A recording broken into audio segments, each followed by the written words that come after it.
أنا اتحجبت وبعدين اتنقبت وانعزلت عن المجتمع خالص. وانتي عندك 16 أو 17 سنة عملتي حادثة. لو قلتيلي تموتي دلوقتي ولا تموتي قبل كده كنت أقولك أموت قبل كده. أخش مكان أحس إني مكسورة كده، كنت بقعد أقول أنتي إزاي قبلها؟ طلعتي منها ازاي؟ فتقوم قافلة الباب بالمفتاح علينا تقولي عيطي. عشان كل ما بتغلطي بتعرفي مكانك في الدنيا ان احنا ولا حاجة. فاشن براند شوية، بروجريسيف جدا في طريقة التفكير، رحتي وجيتي كتير قوي بقى. أنا رجعت شخص جديد، أنا بفهم على فكرة، أنا مش حد ضايع في الآخر. this is my journey. هي كولكشن طبعا اتنسفت طارت. لا خالص كذابة. أنا المنقبة اللي لابسة لون مفرقع. انت الكلام منين فاهمة؟ ده يعني؟ لا هي المية دي عبارة عن ده أنا عندي سؤال أجمد من كده أقوله لك بعد الحلقة. بسم الله الرحمن الرحيم. يلا ننط من طيارة في الهوا كده. ابتديت أكتب جوابات لربنا. أنا حبيت دي قوي بقى. بدأت أسأله كل يوم وأقول له أنا زعلانة بيرد عليكي. كل يوم. مرتاحة. يا لهوي يا دينا. أي واحدة كانت عايزة تموت وبتتمنى الموت كل يوم، وفجأة نفس الشخص بيقول بحب الحياة من جوه قلبها. فدايما في أمل، والظروف دايما بتتبدل، بس نشتغل نحاول.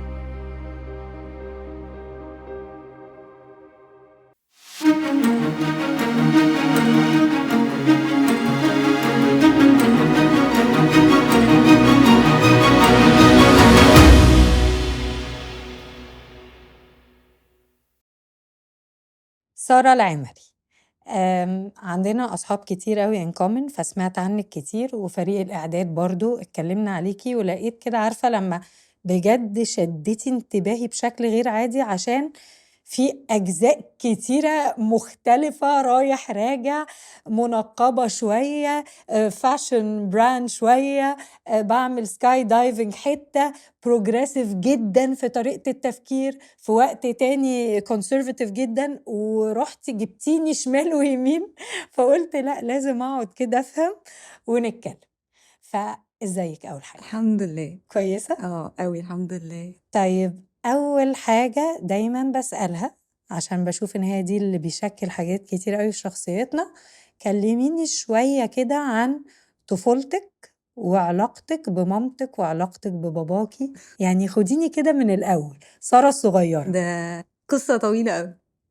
I think إن أنا كنت different child, not in a bad way خالص. كنت حاسة إن أنا دايما مختلفة في حاجة مختلفة. كنت دايما بتساءل كتير في كل حاجة. كنت دايما عندي فضول ده طبعا، بس دايما عندي حلم، دايما تلاقيني بسأل وبس وكل حاجة ليه؟ صلوا ليه؟ تعلموا ليه؟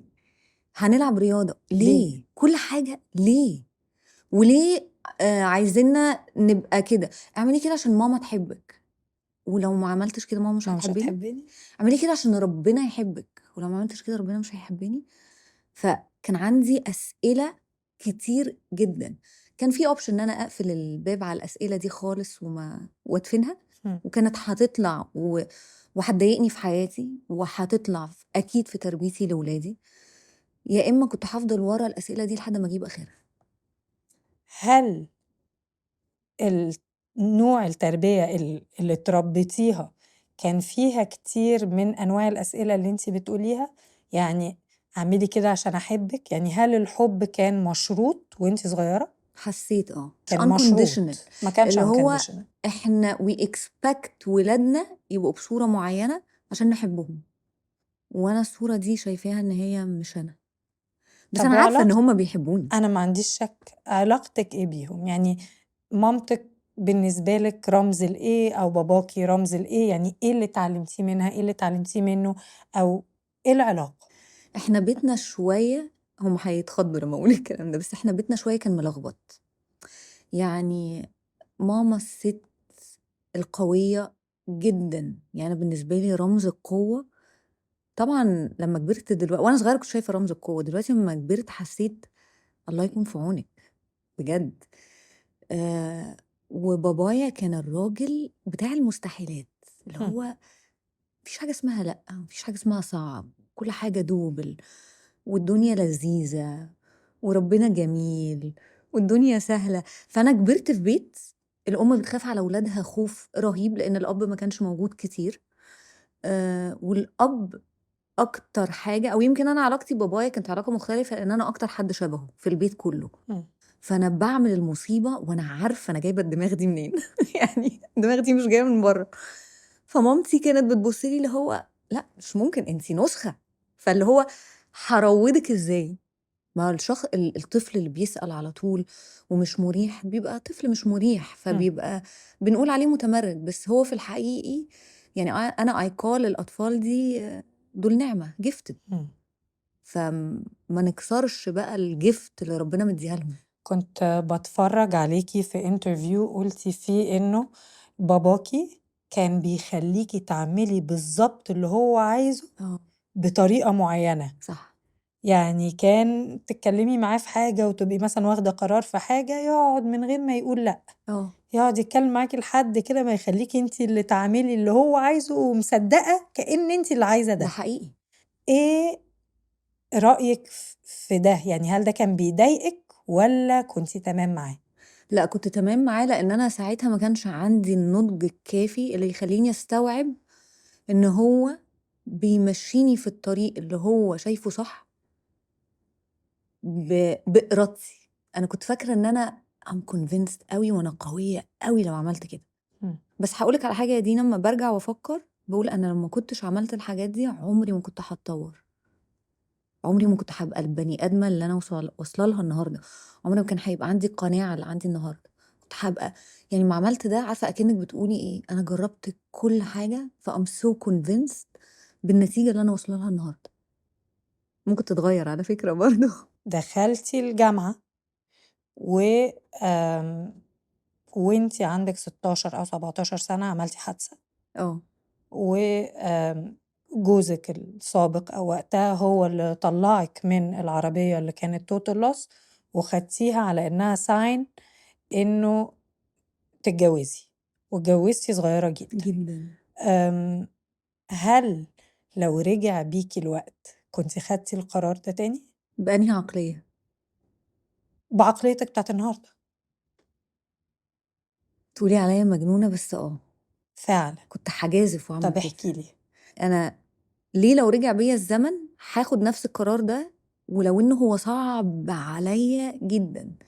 يعني وانا بحكي لك دلوقتي بحاول افتكر اصعب فترات حياتي. يعني كان جالي فترات فيها واصحابنا الكومن يشهدوا انا كنت بتمنى اني اموت واخلص من شدة الموقف النفسي عليا. ليه بقولك دلوقتي لو رجع بيا الزمن هاخد نفس القرار الصعب ده؟ عشان يا دينا ده حلاوة القدر بقى، انك استحملتي فاتفرجي على النتيجة اللي بعد كده. لو كنت اتدلعت، مش اتدلعت بس لو كنت عشت عيشة على مزاجي، عمري ما كنت هكبر، مليون عمري. المية. فاللي حصل لي ده كله طلع احلى ايام حياتي دلوقتي.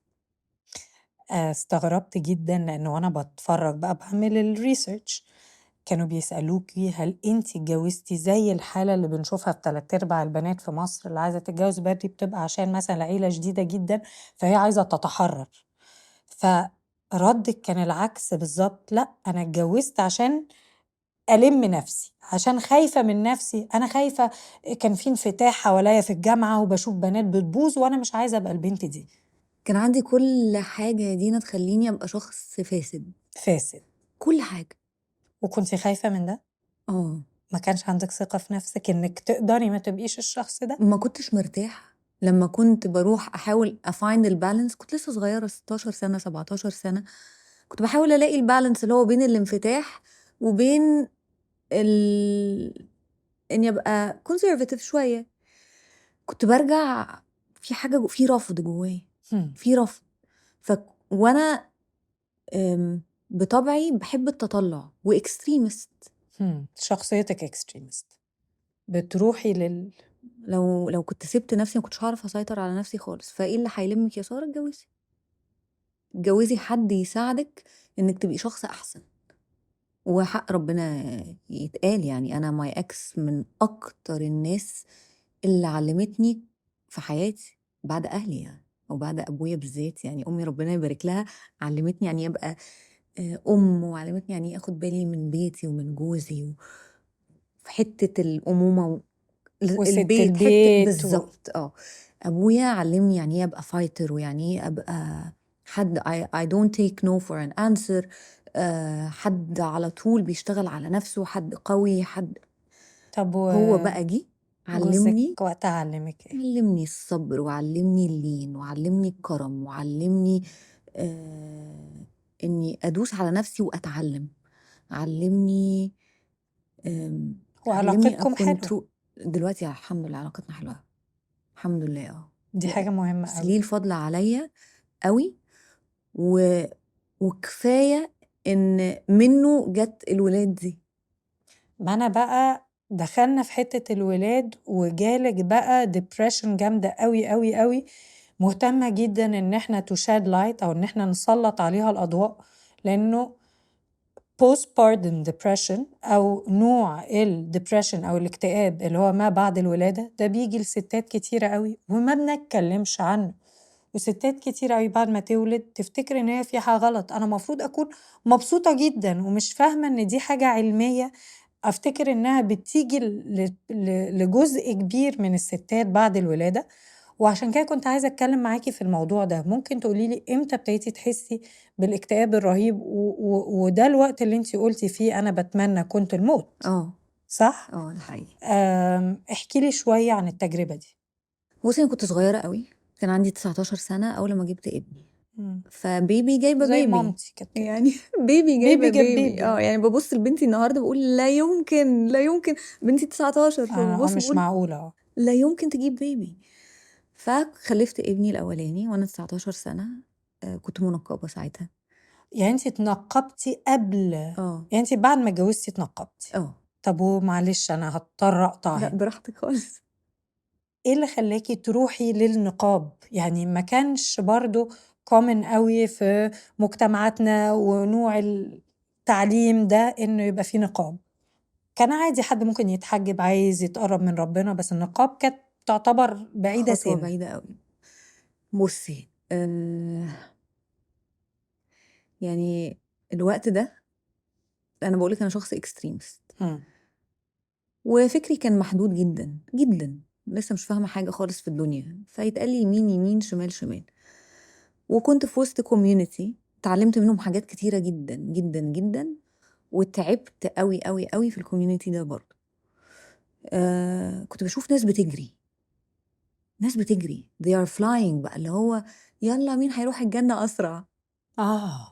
wrong mentality طبعا. وكالعادة الكوميونتي ده يشوف أي حد بيعمل أي حاجة يسقف له. طب هل انتوا فهمتونا احنا بنعمل كده ليه؟ هل انتوا كنتوا في أمانة في التوجيه؟ طب انت يونيد تعملي كذا عشان تقدري تستحملي عواقب القرار اللي انت أخدتيه أو. فكانت هوجة. يعني انتي اتنقبتي عشان عايزة توصلي للجنة. أيوة، حاجة من الحاجات ده أسهل طريق وأسرع طريق. kill your identity. I killed my. ما انت غطيتي وشك يبقى انت بتموتي الايدنتيتي بتاعتك. فكنت ساعتها بقى منقبة ومتجوزة وفي الجامعة ولسه مخلفة، وما كنتش فاهمة يعني ايه اصلا ان ممكن يجي الاكتئاب ما بعد الولادة، اسمها كده. كنت فاكرة ان انا ام وحشة كمان، ما انا مش متعلمة بقى، عارفة. بنطبق بقى الاكتاف فوق بعض يلا بقى بقى ونقعد يجيلنا جلد ونقعد نلوم انا روحنا ام وحشة، انا مش قادرة اتعامل مع ابني. اوحش حاجة ممكن نقولها روحنا. انا ازاي كده؟ انا اصلا مين في الدنيا دي؟ انا الناس ما تعرفش شكلي اصلا. انا بعمل هنا ايه؟ انا مش قادره المس ابني. انا حتى الامومه انا مش عارفه ابقى ام. يلا بقى يا رب خدني وخلصني، انا اصلا ما فيش ذنوب بقى، انا قاعده في الجامع مغطيه وشي I'm ready to meet you. اصل هعمل ايه؟ هموت نفسي ايه اكتر من كده؟ طلعتي منها ازاي من الاكتئاب؟ بصي كنت بروح لدكتوره ابني الله يرحمها، كانت دكتوره جميله اسمها نانسي. كنت بروح لها بمالك، ادخل بقول لها مالك، والدموع مليانه في عينيا، فتقوم قافله الباب بالمفتاح علينا، تقولي عيطي. والله يا دينا تقولي عيطي. كانت ماما تبقى معايا فتقول لها يا نانسي الولد، تقول لها اسكتي نعالج البيبي دي الاول عشان نعرف وبعدين نشوف نعلق الولد. الولد. فكنت بدأت أحس إن في حاجة غلط، فتقولي اللي انت فيه ده طبيعي، اللي انت فيه ده عادي، انت أصلك صغيرة قوي، انت أصلك لسه، أصل البيبي، أصل المسؤولية، أصل. فبدأت أفهم على فكرة، هو أنا واحدة واحدة بقى، أنا مش وحشة، أنا مش أم وحشة، أنا بحبه بس I can't touch him مثلا. واحدة واحدة questions بقى، الquestions ساعتها كانت مجنناني. أسئلة كتير. طبعا. وإمتى خدتي قرار تقلعي النقاب؟ بعد ما خلصت الجامعة، يعني أحلى سنين حياتي اللي هي الجامعة المفروض، كان أكتر وقت قفلت على نفسي فيه. بعد ما خلصت الجامعة قررت إن that's not me. وهل القرار ده كان أهلك أو جوزك ليهم ضلع فيه سوا إنك تحطيه أو تقلعيه؟ أحطه محدش اتدخل فيه خالص خالص. بس كنت غريبة، يعني في وسط أهلي غريبة، في وسط أهل جوزي غريبة. مم. آه وبعدين لما جيت أشيله، أهلي ملهمش طبعا دعوة خالص في حاجة زي كده، بس ساعتها جوزي اتضايق، أو ماي إكس اتضايق. اتضايق. كان صغير برضو، لسه صغير ومش فاهم قوي، وانا كنت صغيره ومش فاهمه قوي، بنخبط بقى مع بعض، فاهم. في تاني هرجع لحتة اكتئاب ما بعد الولادة. هل اضطريتي تعملي مثلا ثيرابي هو ده اللي ساعدك، ولا انت طلعتي نفسك بنفسك؟ لا، طلعت ما كنتش ساعتها فاهمه ان في حاجه اسمها ثيرابي، يعني كان ساعتها الدكتور نفسي بتروحي تاخدي ادويه، ده اللي انا ده اللي انا افهمه يعني. طلعت نفسي بنفسي، كان لازم اطلع نفسي. كنت رافضه لما كنت بطلع من بره واتفرج على نفسي وانا قاعده في الكورنر بتاع الجامع بتاع الجامعه، لابسه نقاب ومكسوره، كنت بعد اقول انت ازاي قابله انك تبقي كده. يعني هو في الآخر انت اللي وقفتي روحك على رجلك. طبعا. دايما بقول انه هو أكتر حد يوقفنا على رجلنا هو إحنا. دايما بقول ما نستناش حد يجي يمسك لي إيدي عشان يقومني أو يطلعني من، في الآخر أهم حد هيطلعك من اكتئابك هو نفسك. صح. وطريقة تربيتك لأولادك أعتقد مدرسة مختلفة خالص عن طريقة ما انتي اتربيتي. ده حقيقي. احكي لي برضو شوية كده على ايه اللي اتغير. لا، هي كل حاجه اتغيرت. كل حاجه اتغيرت، كل حاجه اتغيرت. بصي، انا لما قعدت افكر، بدات بقى اطلع بره الاكتئاب بتاعي شويه، بدات افكر هو انا عايزه ولادي يبقوا مين. لسه كنت بحكي لحد من قريب، انا اخترت الترم ده لان ده اكتر ترم،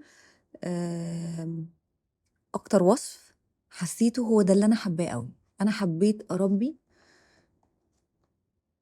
international kids, international citizens, international humans، بني آدم عالمي سوي متحرر جدا. فده كان عشان أربي حاجة كده كانت صعبة قوي، أصعب حاجة. صعبة قوي. دايما وسعيد، سعيد وسوي. سعيد دي مرتاح. أصل السعادة دي يعني هي تقريبا أكتر حاجة كل البشر بيجروا عليها، بس طبعا. هما لازم تحط لها تعريف عشان تعرفي انت بتجري ورا ايه. لو بتجري ورا السعادة مطلقا فانت في مأزق مش هتطلعي منه. صح. لكن لو عرفتي السعادة بالنسبة لك ايه، انت كده تمام قوي. فانا النهاردة لو ابني، الكلام ده قلته كذا مرة، لو ابني جه قال انا قررت ان انا اروح اعيش في الصحراء،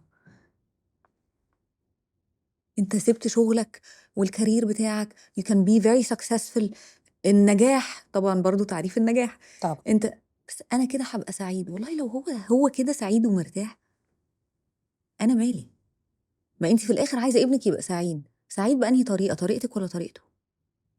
عشان كده we have to define كل واحد ليه definition في السعاده مختلف. طبعا.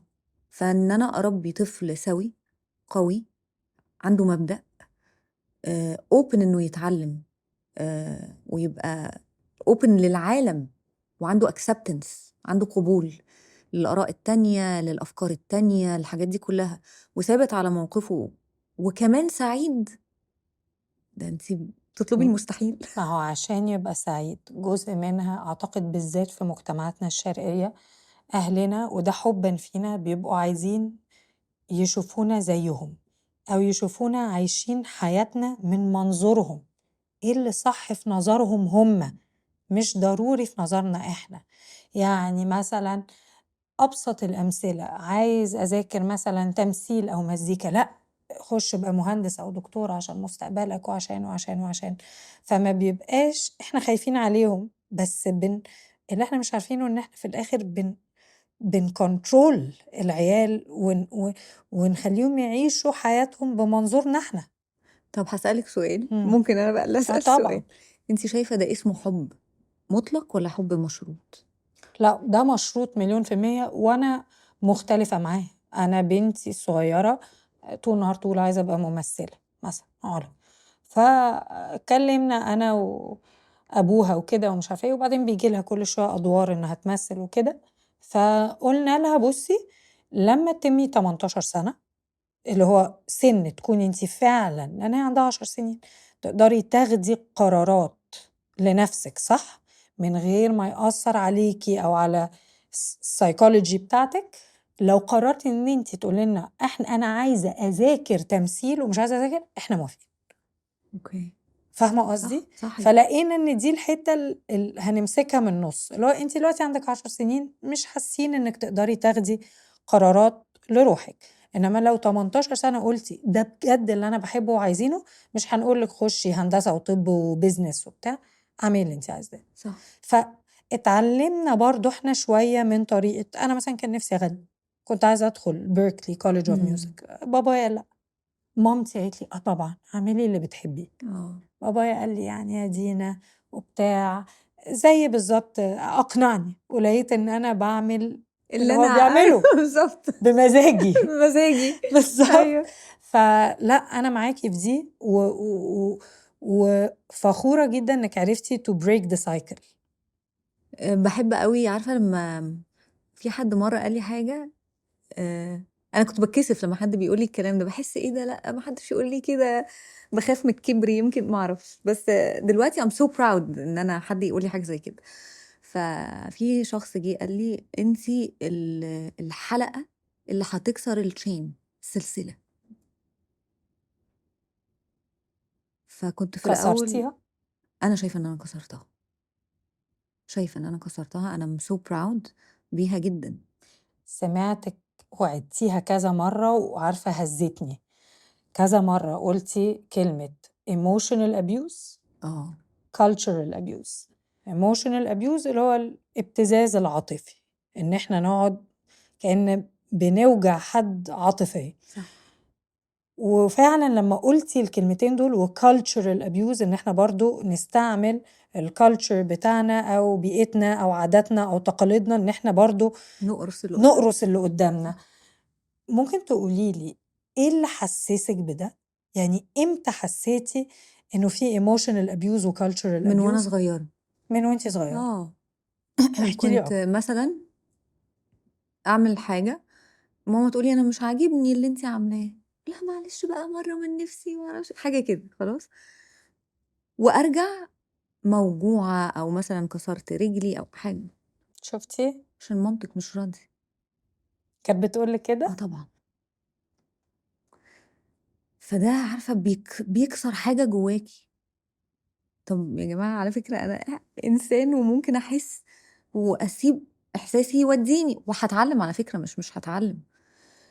ده كان اول الايموشنال ابيوز، او من اول الايموشنال ابيوزز اللي انا حسيتها. بعد كده حسيته قوي في التدين. عارفه لما بتحبي ربنا قوي، حد يجي يمسكك من ايدك اللي بتوجعك، شوفي ربنا كده، انت فاكره ان ربنا هيرضى عنك؟ ليه يا جماعه ربنا مش هيرضى عني؟ ده هو ربنا نفسه قال لو ما عصوتنيش هجيب قوم يعصوني ويستغفروني على فكره. فانا بني ادمه I'm not an angel. طبيعي هيبقى فيه معاصي. ليه بتوجعوني قوي كده؟ ليه بتخوفوني من اللي خلقني، من اقرب حد ليا، من اكتر حد عارف ضعفي ايه وجابني على الارض دي؟ ليه بتخوفوني منه؟ ده مش emotional مفروض abuse. تبقى علاقة خوف، مفروض تبقى علاقة حب. حب. طب this is how I'm translating بفسر معنى الايموشنال ابيوز ده. انا شفته كده. لما تبقي انت عارفه واجباتك مثلا، وحد يجي يستخدم الفاظ معينه عشان يسيطر عليكي، فانت out of ادب و out of عدم ثقه في نفسك او تعريفك لوات ايفر اللي انت بتعمليه ده، بيتضغط عليكي فبتروحي عكس اللي نفسك فيه. فده برضو emotional abuse. cultural abuse بقى، خدي عندك حدثي بلا حرج. حدثي ولا حرج. المجتمع يرفض ده. اصل المفروض الراجل يروح للست في معرفش ايه، اصل المفروض، كلها مسميات اجتماعية حطت علينا قيود ملهاش لازمة. انا بحترم الكالتشر، يعني هروح بلد هحترم نظامها ايه، بس ما تخلونيش اغير في كور البني ادم عشان تقولوا له اصل المجتمع بيطلب منك كذا. لا. هسألك سؤال، يمكن هرجع ربع خطوة لورا وبعدين هاجي تاني الموضوع الدين والتدين والعلاقة بربنا. انتي اتغيرتي كتير من وانتي صغيرة لحد دلوقتي. سارة وهي صغيرة، وسارة منقبة ومتجوزة، وسارة اللي قررت تاخد طلاق انها تتطلق، وسارة اللي ابتدت شغل، وسارة اللي بتعمل سكاي دايفنج، وهنيجي لحتة السكاي دايفنج. فانتي اتغيرتي كتير قوي. هسألك سؤال وفكري فيه لحظة قبل ما تردي. لما اتغيرتي كتير في مراحل مختلفة، حسيتي إن حب أمك وأبوكي اختلف أو قل؟ لا خالص خالص. عارفة ده معناه؟ انا ما فكرتش. ما لحقتش ما حتى افكر. لحقتيش. لا خالص. بس عارفة ده معناه إيه؟ إن هم حبهم unconditional. حبهم ليكي مش مشروط. مهما انتي كنتي حاسة كده، يعني شفتي السرعة اللي انتي رديتي بيها دي؟ وانتي بتقولي أنا كنت دايما حاسة إن الحب مشروط، ما هو لما يقولوا لي كذا أو بتاع كنت حاسة سنة إنه مشروط. إنما انتي اتغيرتي 100 مرة، وأكيد في حاجات، يعني لو بنتي بتلعب رياضة سكاي دايفنج هبقى عايزة أقطع شراييني أكذب، يعني ما أنا برضه يعني لازم عندها 2 بقى. أدي أبقى فير لأمك، عارفة. ومع ذلك ردك في لحظة بأي تغيير أو أي shape or form أو أي شكل مختلف لسارة، هما بيحبوكي نفس الحب لو مش أكتر. بس هقولك على حاجة يا دينا، برضو لازم اديهم كريدت. بالذات امي، يا ربنا يبارك لها بجد، هي كبرت معايا. يعني انا بتغير وهي بتتغير. يعني امي ما قعدتش مكانها، امي بتاعت زمان مش امي بتاعت النهارده. وطبعا صحابي اللي من زمان عارفينها يشهدوا. لا، هي كبرت، هي اشتغلت على نفسها هي كمان واتغيرت وبقى عندها acceptance مختلف خالص. فعشان كده بقولك لا، الحب عارفة هي عملت إيه كمان؟ قربت المسافات. صح، ده حقيقي. عشان لما كده هي بقولك بتلاقيكي مثلا هتروحي الاتجاه ده، ما هي لو فضلت واقفة هنا هتلاقيكي أكتر حاجة بتحبها بتبعد. فهي كان لازم هي كمان to meet you halfway، تقرب منك لحد ما تقابلك في مكان انتوا الاتنين تبقوا مرتاحين فيه. لا، هي بقت تقول حتى كلمة أنا ما كنتش أتوقعها عمري منها: مش هو ده اللي هيبسطك؟ اللي هو ده بجد. فبقت تقول. فعشان كده بقولك لا، أنا ما شفتش إن ده اتغير. حاجة تانية يا دينا، أنا اتغيرت في مراحل كتيرة قوي. بس لسه الصبح كنت بتكلم مع حد وبضحك قوي في الموضوع ده. بس كل الشخصيات دي جوه نفس الجسم ده. طبعا. يعني أنا ممكن تلاقيني 20 بني آدم جوه جسم واحد بجد. احنا البني آدم ده ايه غير ان هو work in progress، ان هو مشروع قاعدين نشتغل عليه وما بنبطلش شغل عليه لحد آخر يوم في حياتنا. صح. كل يوم بنشتغل على روحنا عشان نبقى أحسن، عشان نبقى أطيب، عشان نبقى رجلينا على الأرض، عشان نبقى مرتاحين. فطبيعي في نفس الجسم ده هيقعد نتغير ونتغير ونتغير ونتطور ونغلط ونقف ونقع ونطلع وننزل. علاقتك بالدين رحتي وجيتي كتير قوي بقى، يعني فاهمة قصدي؟ من أول لحظة ما أنا conservative، لا أنا خايفة أبقى فسدانة فأنا هتنقب. طب أنا هتنقب بس وأنا متنقبة هلبس شنطة صفرة عشان أصلا أنا، يعني انتوا فاكرين انكم مش هتشوفوني أنا هو، أنا المنقبة اللي لابسة لون مفرقع. الكلام منين ده فاهمة؟ يا دينا؟ لا ذاكرتك بقى كان لازم. وبعدين رحنا بعد كده للحجاب، وبعدين دلوقتي انت بتعرفي روحك ان انا مش هقول حتى متحجبة بس محتشمة. و في السكاي دايفنج اللي هو برضو الجزء اللي هنجيله عملتي حادثة، وفي الحادثة دي قلتي أنا خليتني spiritual أكتر. أوكي، فبقى في بعد تالت كمان. طب منين spiritual أكتر؟ ده أنت كنتي منقبة، ما أنت كنتي إيه بقى؟ ما فاهمة أنت مش عارفة أقول لك لخبطتيني. لا فيهم عشان كده بقول لك هو. وبعدين أكتر حاجة لفتت نظري الفيزز الكتيرة اللي عديتي بيها، وبعدين قلتي أنا بطلت أعمل ريتشوالز، يعني بطلت أعمل العادات والتقاليد وابتديت أكتب جوابات لربنا. أنا حبيت دي قوي بقى، عشان دي كده الواحد عارفة لما تجردي الواحد من كل حاجة وما يبقاش في غير أنا وربنا وكلامي لربنا، وأنا بكتب لك جوابات فأنا عايزة أسمع صوتك. فيا ريت بقى تاخديني على الفيزز المختلفة في علاقتك مع ربنا. بصي بقى نبدأ من الأول خالص. صعب السؤال؟ لا بالعكس، فريزة؟ ده جميل قوي. أنا بالعكس ده بقى عايزة أقولك هو topic sensitive شوية. طبعا في ناس مش هتحب الكلام، وفي ناس هتقولك I relate، في ناس which في الآخر this is my journey. طبعا دي رحلتي. رحلتك. أنا دلوقتي فهمت الرفض اللي جوايا ده كان جاي منين. أنا ما بحبش إن إحنا بنورث المسميات in general. فأنا ورثت الدين اللي أنا اتولدت بيه. كلنا اتولدت كده وأنا كمان بالظبط. أحد الأسئلة اللي عندي كتير، أنا عارفة إنه موجود، هي دي في قلبي من وأنا قد كده حساه. لا لا لا، أنا يعني أكاد أقولك أنا شايفة لطفه من وأنا قد كده. هتقولي لي إزاي؟ هقولك معرفش. في عز الإكستريم، الحياة الإكستريم، كنت أروح للإكستريم وارجع في جوه قلبي حاجة عمالة تفعص في قلبي تفعص في قلبي. فالإكستريم اللي أنا كنت رايحاه كده اللي خلاني أتجوز، فخلاني أروح الإكستريم الناحية التانية خالص، اللي هو النقاب والشدة، وكل ما تعذبي نفسك أكتر كل ما تعلي أكتر. ده كان الفهم ساعتها. فجوايا ساعتها لا، في حاجة غلط، في حاجة غلط. أنا جوايا ده تركيبتي.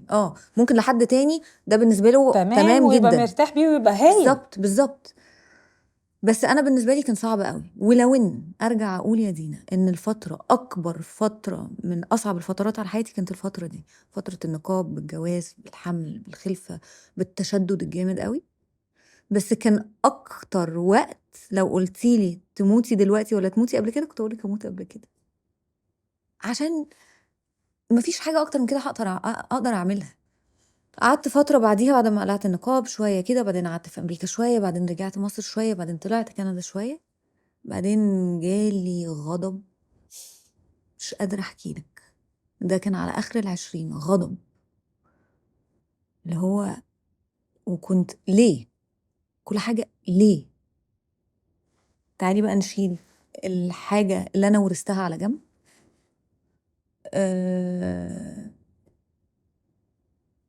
فشلت فكرة المسمى. أنا لو النهاردة اسمي أنا واخدة الدين الإسلام، طب تعالوا نحطه على جنب دلوقتي، معلش نشيل المسميات، التوريث اللي أنا ورثته ده، ولات مي اكسبلور. هو انا ليه اصلا؟ هو مين قال ان ده صح؟ هو مين قال ان ده انا اخترته؟ انا ما اخترتوش على فكرة، انا ورثته. فهل انا عشان ورثته هاخد الباجج كلها واشيلها زي ما اتقال لي شيليها، زي التوصيف اللي اتحط لي؟ ولا انا عليا دور ان انا افهم انا بعمل كده ليه؟ ده وقفت الوقفة دي لما جالي غضب جامد قوي، وزعلت وبعدت قوي. وعارفة لما تزعلي من باباكي قوي بس تجري تترمي في حضنه، بس انا زعلانة منك، وتقعدي تخبطي فيه، انا زعلانة منك وتخبطي فيه. هو ده بالظبط اللي حصل. باضحك عشان أنا لمّا مرّة طلعت قُلت كنت زعلانة من ربنا، اتّكلت. أقول لهم مش هابطّل أقول إني متأكدة إن ما فيش حد في العالم ما زعلت. ما جالوش لحظة وزعل، ولمّا بنقول زعلت من ربنا ده بعشم فظيع، ايوه عشان أنا زعلانة من أبويا. بتحصل، عمرِك ما زعلتِ من أبوكِ، صح ونبقى مش فاهمين إنه أكيد هو عارف مصلحتي أكتر حد في الدنيا، بس أنا مش فاهمة فأنا زعلانة ساعات. صح، هو ده الاحساس. فبقولك بقى انا زعلت قوي قوي قوي، فكان الحل الوحيد ان انا اجري في حضنه يعني، ولله المثل الاعلى يعني، بس اقصد هو ده كان الملجأ الوحيد بالنسبة لي. فقررت ان انا افتح علاقة. ففتحت علاقة، بدأت اسأله كل يوم كل يوم في الجوابات. في الجوابات، واكتب له الله! واقول له انا زعلانة بيرد عليكِ. كل يوم. مش معقولة. والله العظيم أنا عارفة، ما هنشوفها. ده الجنان. بس هتقعدي في الاول عشان يرد عليكي. انت بجد عايزة تعرفي ولا انت عايزة تمشي الدنيا؟ اصبري. استني شوية. ف... فتعلمت الصبر، تعلمت الحلم، بدأ اليقين يتبني واحدة واحدة. كنت قاعدة أقول له ما بحبش الحجاب، ما بحبش الطريقة كذا، بيقولوا لي عشان أدخل الجنة لازم أعمل كذا، بيقولوا لي أنا طبعا كله بيقولوا لي، لأن أنا هعرف منين؟ ما أنتي ورثتي مانيوال. صح. هل أنا سألت؟ هل أنا فهمت بعمل كده ليه؟ فأنا كان لازم أفهم. فقعدت بقى ثانوي علمني، ربيني، قولي. اتعلمتِ. اتعلمت مرتاحة. يا لهوي يا دينا. يعني بصي، الحمد لله. الحمد لله الحمد لله الحمد لله ان انا بني ادم، ولحد النهارده بغلط، لحد النهارده بعمل حاجات كتيره قوي مين ما وحشه. بيغلطش؟ مين؟ محدش، مش احنا بني معقول، ادمين. احنا بني we're آدمين، not ودايما angel. بنقول بنغلط عشان نتعلم، وعشان أهم من إن احنا نتعلم عشان نتواضع، عشان كل ما بتغلطي بتعرفي مكانك في الدنيا إن احنا تاني ولا حاجة. ولا حاجه بجد. ولا حاجة. البراند، احكي لي بقى الفكرة جت امتى وازاي، والانقلاب اللي أنا شفته في عالم اللبس المحتشم، أقدر أسميه كده صح؟ احكي لي بقى. البراند جت، انا طول عمري وانا صغيره بحب اللبس والعرايس والبس وبتاع. بعدين لما بدات اكبر شويه بقيت اعمل لنفسي بيسز معينه، اجي اروح البروم اعمل لبس البروم بتاعي، اجي كده. فجوايا طول عمري الحته دي. فانا كنت عارفه لو انا مش هبقى بايلوت كنت هشتغل حاجه في الموضه، ايه بالظبط ما اعرفش. ف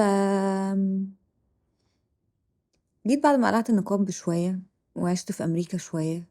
رجعت من امريكا، طبعا انا ولا بفهم حاجه في البيزنس، انا خريجه بيزنس وماركتنج بس مش بفهم حاجه خالص. ابيض. اصلا كنت مش فاهمه يعني ايه حد ممكن يعمل فلوس، يعني ايه بيعملوا فلوس، بياخدوا مرتب ويحوشوا، يعني ايه يعني؟ ما انا مش فاهمه. خلاص أبيض ابيض بجد، ست ما بيت بجد. بتمثليش.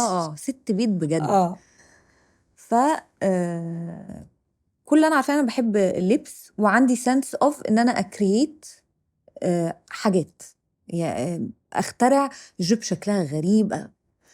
فلما قلعت النقاب ما بقاش بقى فيه لبس حجاب، مش لاقيه. انت اللي عامله لبسك فظيع. ثانك يو. اتفضلي والله. اجيلك تلبسيني. يلا على طول والله. لعبتي دي بحبها قوي.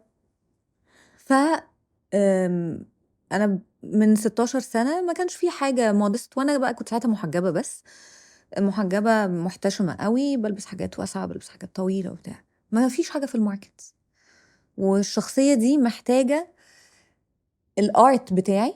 كل حد ارتستيك فنان بتشوفي فنه في حاجة، يا اما بتشوفي فنه في لوحة، يا اما بتشوفي الفن في الشعر، يا اما انا طول عمري في حاجة باين، يا اما شعري غريب، يا اما لبسي غريب، يا اما اللوح اللي انا كنت برسمها غريبة، حاجة كده. فبلبس اللي بشتري لبس واشتري لايرز وكم عشان الحاجة نص كم، وحاجة واسعة، وحاجة اطول بيها، واربط حاجة على وسطي. لقيت وبعدين يعني طب ليه ما اعملش حاجة تريحني؟ فقلت انا هعمل. قعدت كتير اقول انا تحفة هعمل.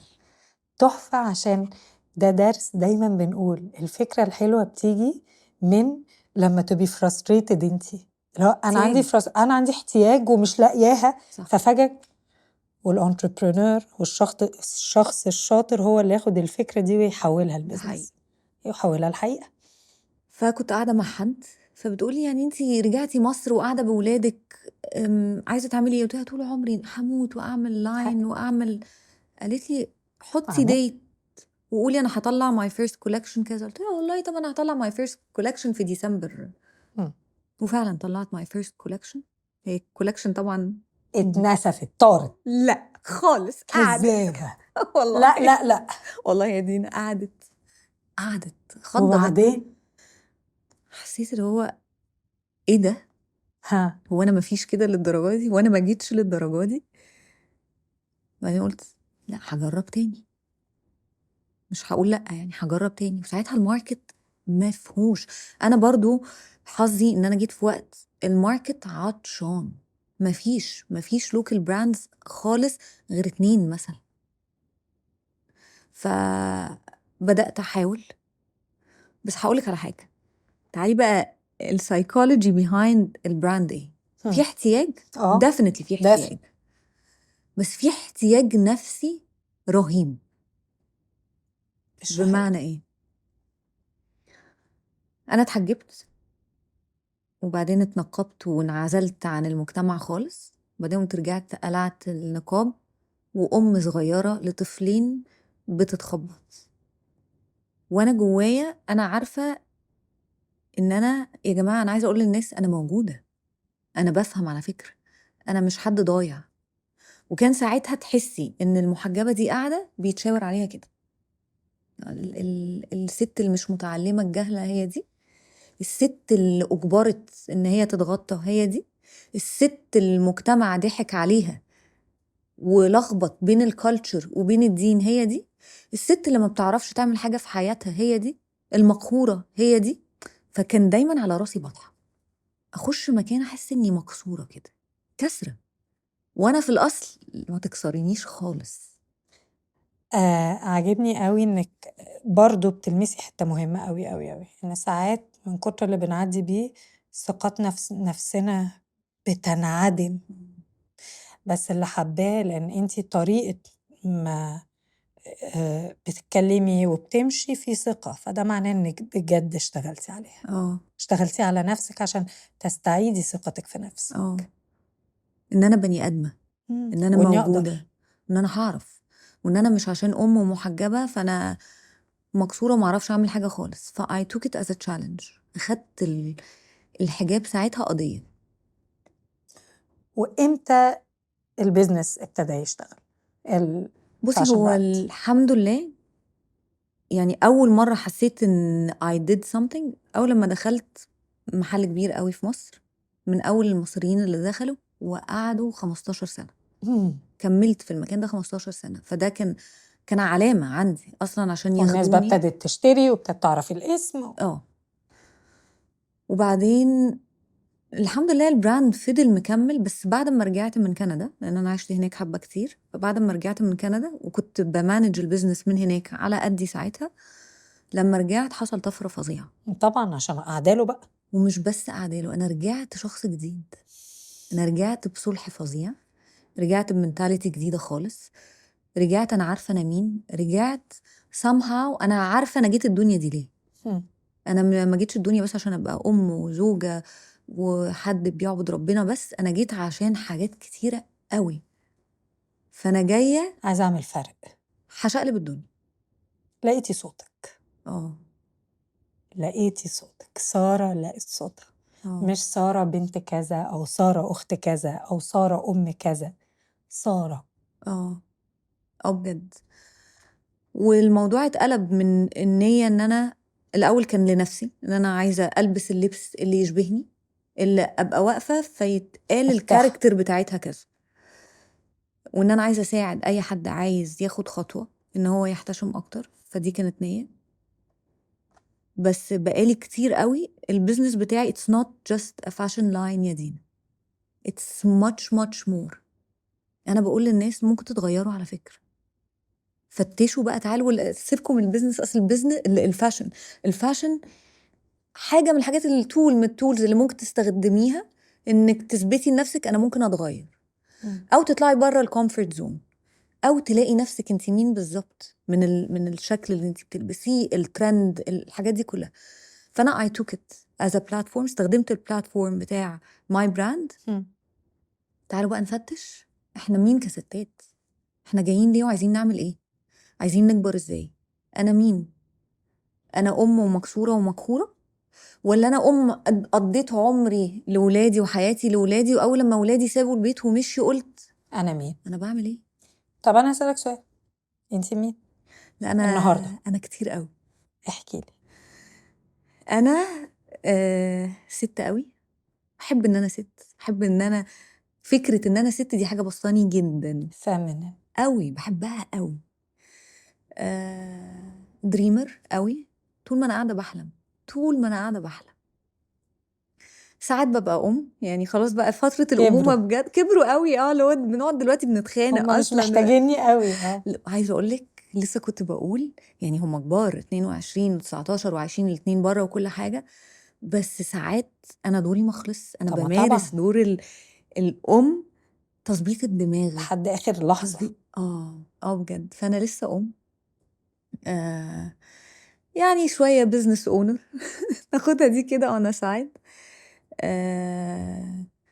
شخص طموح قوي، شخص بيحب يشتغل على نفسه، بحب الحياه بشكل يا دينا، انا بحب الحياه. الله، فاكرة ما كنت عايزة أم تموتي، كنت عايزة تخلصيها؟ ما كنتش فاهمه ايه ده. دي رسالة تانية لأي حد بيعدي في فترات اكتئاب صعبة.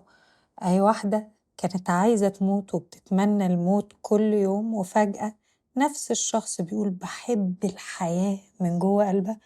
فدايما في أمل، والظروف دايما بتتبدل، بس نشتغل، نحاول. فحد بيحب الحياة قوي، حد بيابريشيت الانبساط قوي. انا ناس كتيرة قوي، ناس كتيرة قوي قوي قوي. عايزة بقى اجي لحتة السكاي دايفنج. اوكي، سكاي دايفنج ده بس للناس اللي مش عارفين، لا ناس بتنط من الطيارات يعني كده بس، بسم الله الرحمن الرحيم، يلا ننط من طيارة في الهوا كده.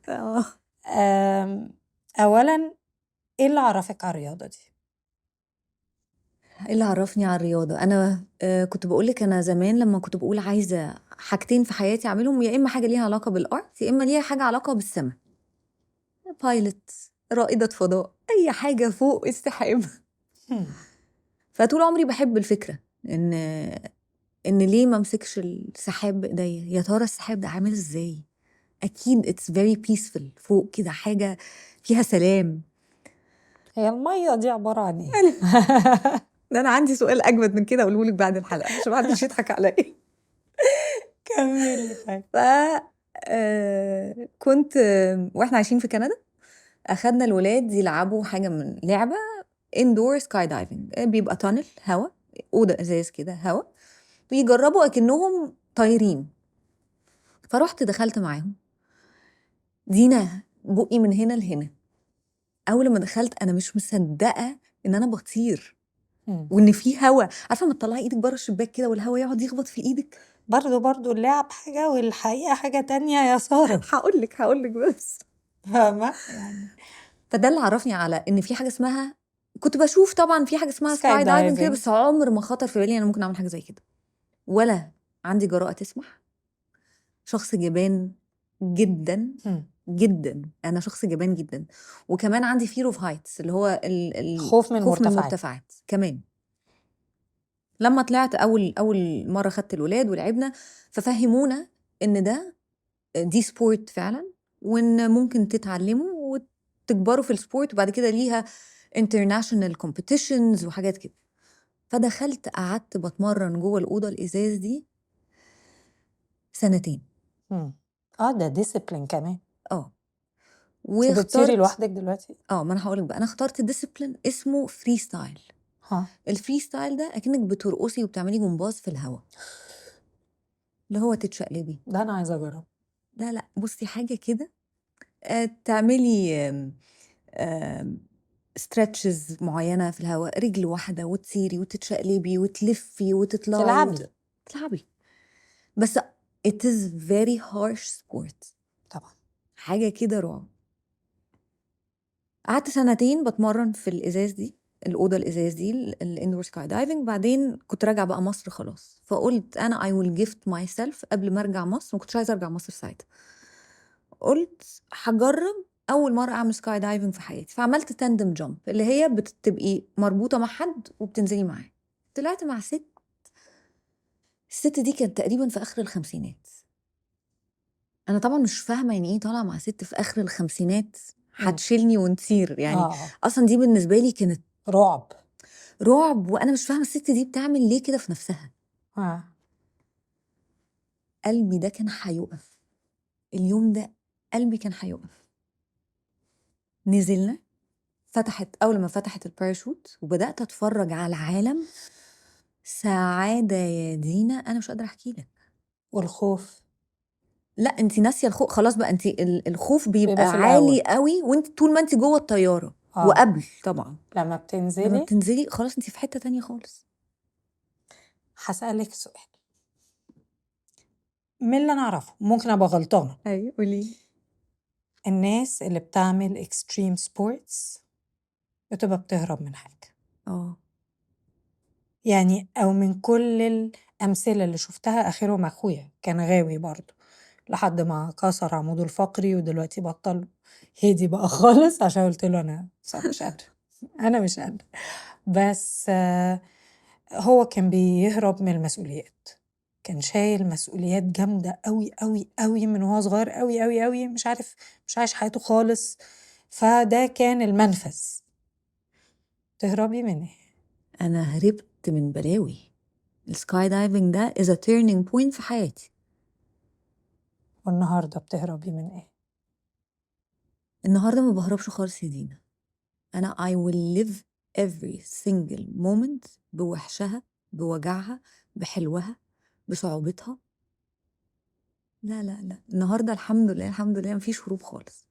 بس خليني اقولك على السكاي دايفنج، هي وسيله هروب لناس كتيره جدا، وسيله اثبات نفس لناس كتيره طبعا. جدا، وسيله ادمان وتسكين، تخدير ما أنا للعقل بقولك وللجسم وللروح طبعا. لناس كتيره جدا. وإت إز دي رياضة يا تسيطر عليك يا تسيطري عليها. وانا ما احبش حاجه تسيطر عليا. سيطرتي انت ازاي عليها؟ وقفتي قدرتي. اللي هو انت فاكره اقدر اقول لك ان انت انك كده فعلا بقيتي مرتاحه وما بتهربيش من حاجه. لا. لانه فعلا من كل النماذج اللي شفتها، يعني ما اقدرش اقول ان دي معلومه علميه، بس من التجارب كل الناس اللي بتعمل اكستريم سبورتس، اللي هي الرياضات اللي فيها خطوره رهيبه كده، بيهربوا من حاجه او كانهم فعلا مدمنينها. بصي انا مره كتبت بوست حسيته قوي قوي قوي. من اهم الحاجات في الرياضه دي ان هي ممكن هي رياضه خطره، فهي ممكن بجد تموتك. عارفه هتموتك امتى؟ لما الانا بتاعتك طبعا. تتنفخ قوي. انا بنط من طيارات، انا جامده جدا. فهي هو لو حد فكر، هي it will make you humble. it should actually. المفروض تخليكي متواضعة وتعرفي قدرك الحقيقي، لأن انتي لو استخدمتي قدر أكبر من قدرك هتموتي نفسك. صح. فهي لا، هي غيرت في شخصيتي جامد قوي قوي قوي قوي، ولسه جبانة في حاجات كتيرة جدا، وبخاف من المرتفعات برضه. سمعتك بتقولي أنا بحب الحرية قوي. انتي حرة جدا. لقيتي الحرية جدا، بس الحرية صعبة قوي يا دينا. لا، بجد هي ما فيش أصعب من كده. أنا عشت حياتي كلها مهما أهلي مديني حرية وكانوا متفتحين جدا وبيسيبوا لي مساحة، كنت برضو حاسة إن أنا مش حرة. عشان كده بسألك فعلا النهاردة، هل أنتِ فعلا عرفتي إيه معنى الحرية لسارة، وفعلا حاسة إنك حرة من آراء الناس، حرة تاخدي كل القرارات اللي أنتِ عايزة هل أنتِ حرة؟ بصي، أنا حرة زي ما الكتاب بيقول 100%، بس أنا مش في الحقيقة والواقع أنا مش حرة. ما هو دي أنا بتكلم على الحقيقة والواقع. ما الحقيقة والواقع أنا مش حرة. عارفة ليه يا دينا؟ لأن أنا اخترت الدين اللي أنا ورثته. طب ما ده ليه قيود، يبقى أنا كده مش حرة. أنا مش حرة لأن في قانون، فأنا كده برضو مش حرة. بس حرة في اختياراتك. ده كده كده. ما أنا ممكن أنا اخترت إن أنا أمشي ورا قواعد الدين أو البيئة أو أهلي أو غيره، ما ده اختيارات فيها هو ده حرية. ما هو بصي، ما أنا عشان كده بفرق. لو الحرية مطلقة خالص فأنا حرة بأكبر نسبة، بس في حتة في الآخر أنت لسه مش جوه حر بوكس. كلنا. لكن لو حرة بإن أنا مش فارق لي كلام الناس، ناس they are gonna judge me، هيحكموا عليا، أو فلان هيقول كذا أو كذا، فلا أنا حرة جدا جدا بيفرقش معاكي كلام الناس خالص. ولو إن ساعات بيبقى فيه لحظات لازم تبقي صادقة فيها مع نفسك، وبقعد عارفة اللي هو انت ايه اللي مضايقك، فاقول ان هم افتكروا كذا وكذا كذا، ففي ساعتها لا الدم. انت فعلا حرة عشان خليهم تحرري نفسك، يفتكروا عشان اللي تبقي يفتكروا. عايشة سعيدة. صح، لازم نتحرر من رأي الناس فينا، ولازم نتحرر من ان احنا ناخد قيمتنا من نظرتهم لينا، ده حقيقي. عشان نبقى احرار بجد. ده ايه حقيقي. الحلم يا سارة؟ نفسي مش عارفة، الحلم ده مسيطر عليا بقاله سنة كده. معظم وقتي أبقى قاعدة في حتة very peaceful، يبقى فيها بحر، يبقى فيها شجر، سلام. ولابسة شبشب، أهم حاجة لابسة شبشب فليب فلوب، ومع الناس اللي أنا بحبها قوي. يعني بترجعي حلمك انك ترجعي ورا للحياة البدائية السهلة البسيطة نفسي اللي فيها سلام. اللي فيها سلام. سارة، يعني ممكن اقعد اكمل معاكي ساعتين على فكرة. مبسوطة قوي، conversation من القلب جدا. بحب إن بجميع اختلافاتنا دايما في احترام لكل الناس بكل الأفكار المختلفة بكل الأديان المختلفة. عجبني قوي رحلتك إن فيها فوق وتحت وفوق وتحت وتغييرات كتيرة جدا، بس لا يفسد للود قضية. إن مهما أنا مختلفة عملتيها كلها very gracefully وباحترام. ونورتيني النهاردة ومبسوطة قوي قوي قوي. ثانك يو دينا قوي.